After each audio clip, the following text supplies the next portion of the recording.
stagione sportiva 2020-2021 alla capitana Joana Kokosz, Moto Corigliano campione d'Italia.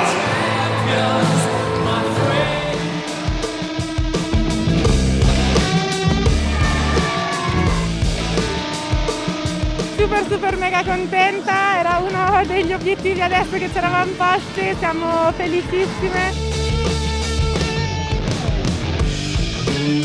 Chiamatele le imbattibili.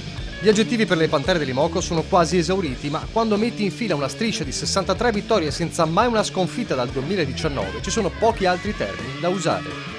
Solo il Covid lo scorso anno ha impedito a Conegliano di scrivere 5 sul tricolore, ma questo non può guastare la festa di un team speciale da record, come da record è stata la principale artefice del successo, Paola Egonu, premiata miglior giocatrice della serie.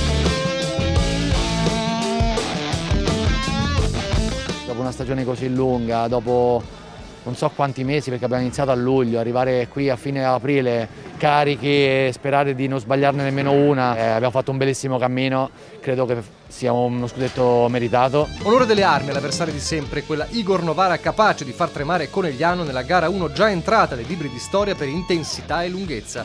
Anche in casa hanno cercato di resistere allo strapotere giallo-blu, agguantando il set del pareggio, poi è stata apoteosi. Solo vittorie e nessuna sconfitta ha centrato il triplete con scudetto, Supercoppa e Coppa Italia. Un trionfo senza supporter sugli spalti, in attesa di rivederli e gioire insieme. Volevo salutare tutti i tifosi, questo anche per loro, e speriamo di rivederli presto, ecco.